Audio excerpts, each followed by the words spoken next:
actually does it. Okay, this is not just an old man dreaming. This is real stuff. This is happening. Okay, the writing is on the wall. If you're still asleep, if you still can't see,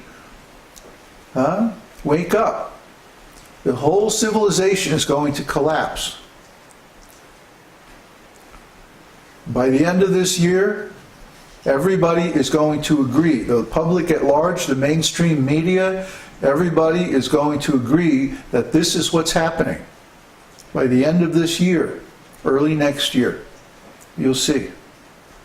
This is the beginning of the end of Western society. So anything that you value, you have to be responsible for maintaining it. Because no big government, no big corporation, no big sangha or religion or anything or outside group is going to do it for you. You have to take the responsibility yourself. That's the meaning. So I know this is not a popular view. Nobody likes to hear bad news. And nobody likes the bringer of bad news. But we have a responsibility to tell the truth. And we know this is coming. We've known it's been coming for many years. You can go back to our writings back to 1983 when we talk about this stuff. In 2003, I published an article called The Ontological Bomb.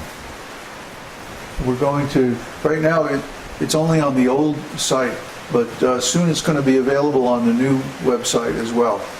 And in this article, I predict so many things. I don't state them in as clear a language as I am right now, because in those days it was even more unbelievable than it is now. But I foretold that things were going to start changing so fast, people were going to start going crazy. There's this whole wave of people shooting their families and then shooting themselves and stuff like this. Try to understand, this is only the beginning. People are going to lose it. They are going to go nuts. You have to form a community around you. You can't get through this alone, and you can't get through it with just your family.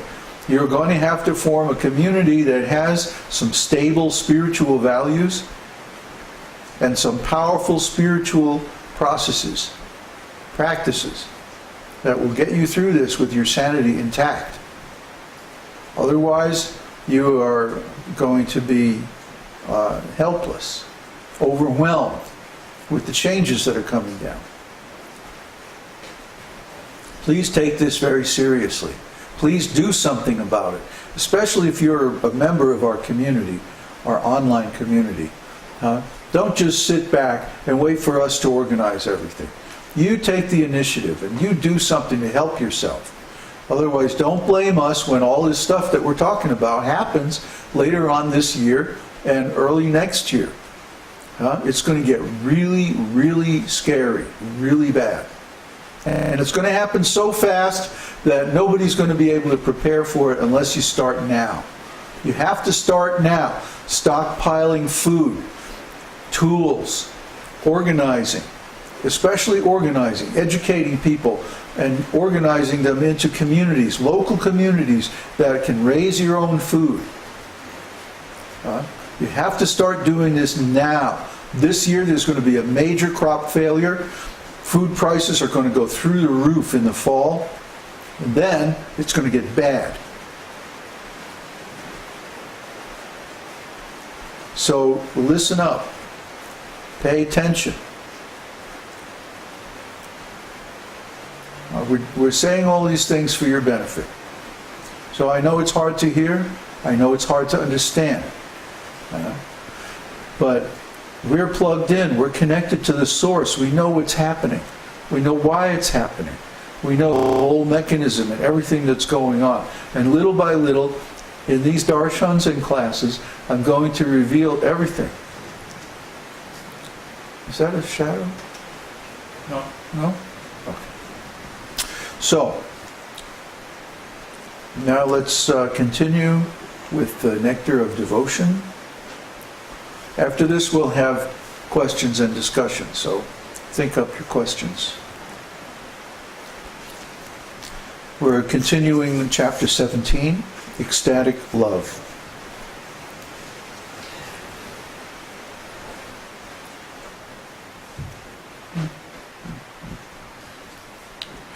Sometimes, however, it is found that without undergoing any devotional process, all of a sudden one develops devotion for Lord Krishna.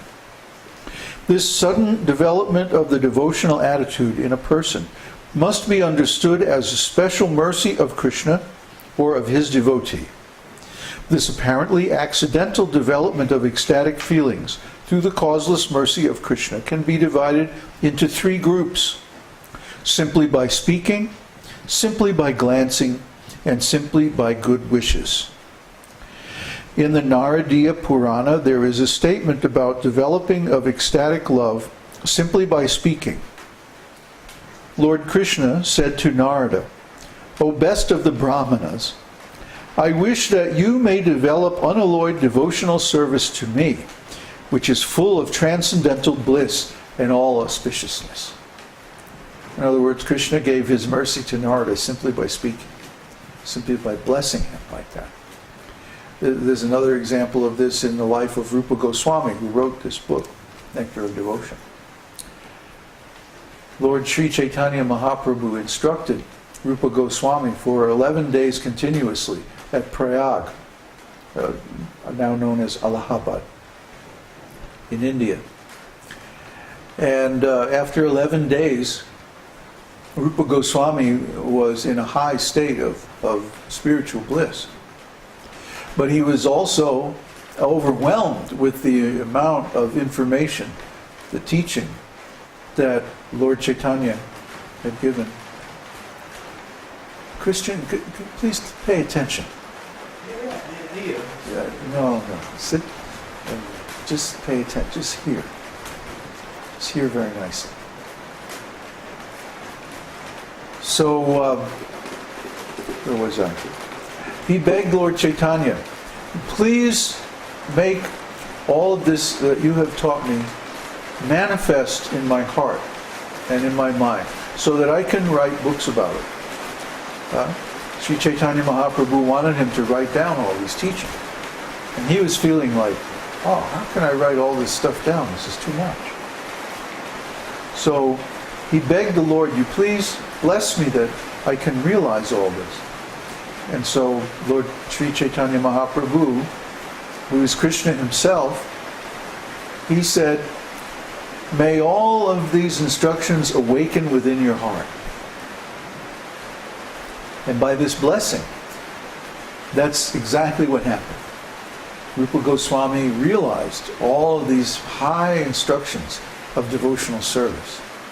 And he became fully self-realized and also able to describe all these things in a systematic way. And he spent the rest of his life writing down all these instructions and the realizations that he had gotten from Lord Chaitanya. So just by speaking, Krishna can give someone a full realization of devotional service. In the Skanda Purana, there is a statement about developing ecstatic love towards Krishna simply by glancing. It is stated there, "When the inhabitants of Jangala province saw the personality of Godhead Krishna, they were so stricken with feeling that they could not withdraw their glance from him." Just by seeing Krishna, they developed ecstatic love. And also is described that Krishna, he casts his glance, his merciful glance, over his devotees. And simply by his glance, then the devotees become enlightened. Simply by glancing. We can understand there's a shloka that each of the senses of the transcendental body of the Lord can perform the activities of all the other senses. you see? So Krishna can speak by glancing. If he can benedict people with devotional service simply by speaking, he can perform the same function simply by glancing. For example, it's stated that when Narayana emanates the potency of the material creation, he glances over the material nature and impregnates her with all the spirit souls, the Tatashta Shakti, the spiritual living entities, you and me, the Jiva souls. So he doesn't have to contact Maya. He doesn't have to touch the material nature. He can impregnate her simply by glancing from far away.